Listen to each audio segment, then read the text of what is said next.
in their holiest city, Aksum, for the Mihilila Thanksgiving celebration. The focal point, hidden beneath a red velvet canopy and never revealed, is a revered object called a tablet, a replica of the Ark of the Covenant.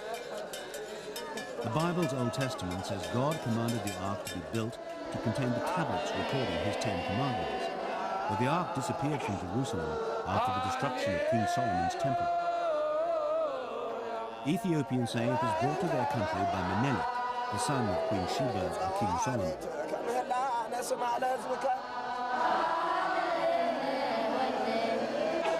The Ark's existence and location has intrigued scholars, archaeologists, and Hollywood. But the faithful gathered here are convinced that the Ark of the Covenant rests in Aksum.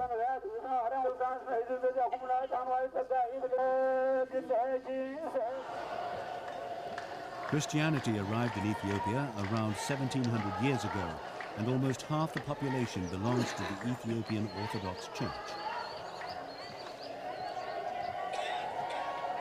The tablet is carried back to the chapel of St. Mary Zion. The church believes the object's importance cannot be exaggerated. It is still the most holiest and respected object as it is. It is the most precious object in history. It's something that has been used by God for the communication of the people, between his people and himself. The manifestation of God always occurred around the ark. This man is the guardian of the ark. He never leaves the chapel grounds, and only he may see the mysterious relic hidden behind the curtain of the Holy of Holies. Before he dies, the guardian will choose his successor from the monks of St. Mary Zion.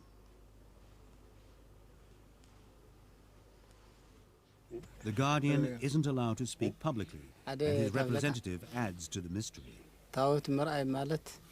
I'm laughing because if I say I've seen the Holy Ark of the Covenant, this means I've opened it. This is not a simple thing. To see the Ark needs further education. Nobody has seen it, apart from the guardian. The Aksumite story of the Ark is contained in a historic book. Menelik takes the Ark from the temple. Holding the chest, he crosses the Red Sea, but a wall of water stops King Solomon's troops. Queen Sheba awaits the Ark's arrival in Aksum. Menelik and the Ark enter the city in triumph. When Aksum was later destroyed by enemies, the Ark's guardians are said to have taken it to an island on Lake Tana.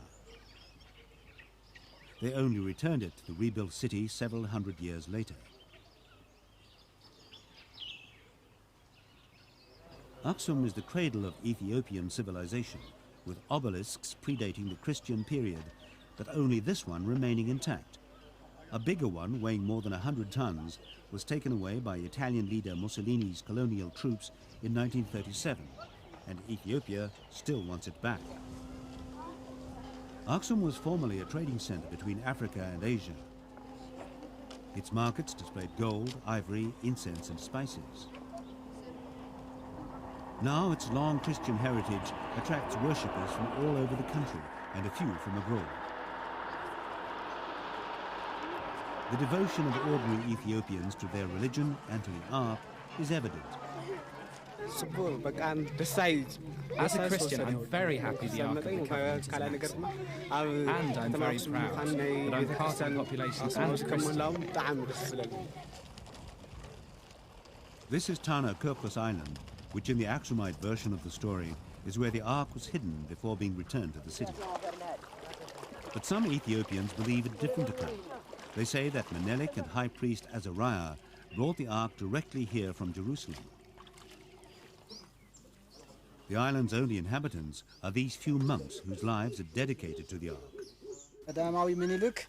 According to the story I have from my grandparents and their grandparents, Menelik and Azariah brought the Ark of the Covenant from Jerusalem to here in 4518 BC. There were no buildings, and they were keeping it in an empty area. And there, they offered sacrifices for the Ark of the Covenant.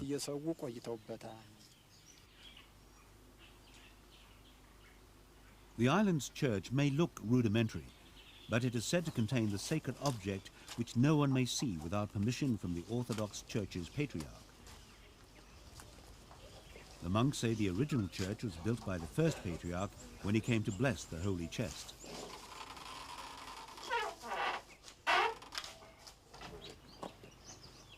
Is the Ark of the Covenant hidden in this Holy of Holies?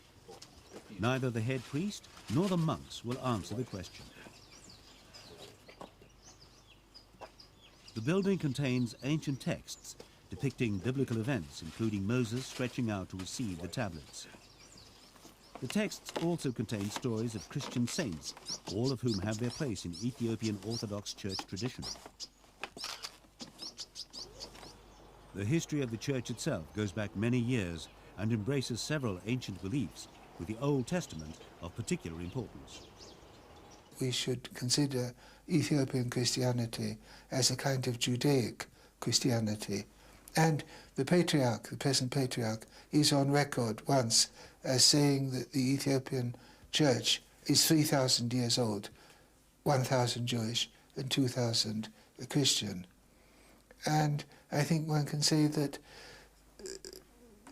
this is a culture in which the Old Testament is of very great importance, more so than in the Western Christianity.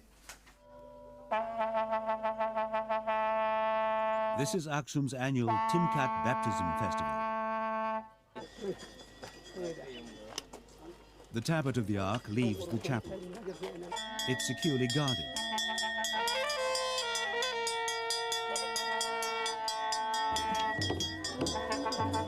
Music is integral to the ceremony.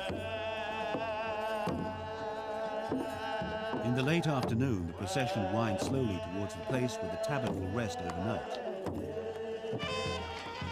Although the Timkat festival is linked to Jesus' baptism in the River Jordan, Old Testament traditions concerning the Ark remain central to the ritual.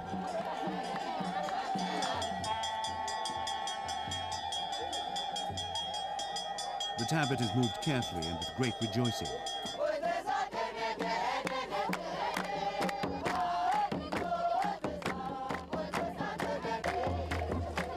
The tablet will rest here overnight. Its presence means the tent has become a church. As the sun sets over Aksum, the faithful inside the tent church turn again to prayer and devotion. The Timkat festival is celebrated by Ethiopian Orthodox Christians all over the country, but it's particularly important in this holiest of cities. Aksum becomes an even more important place of pilgrimage during the celebrations.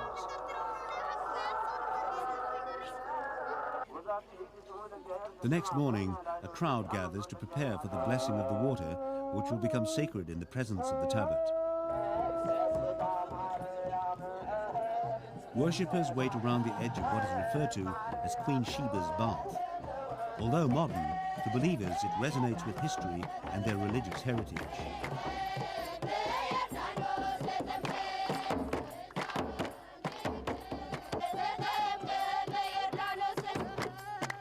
Questioning the whereabouts of the Ark of the Covenant is irrelevant to these worshippers. As the three candles symbolizing the Holy Trinity drift away, they know that the Ark rests in Aksum.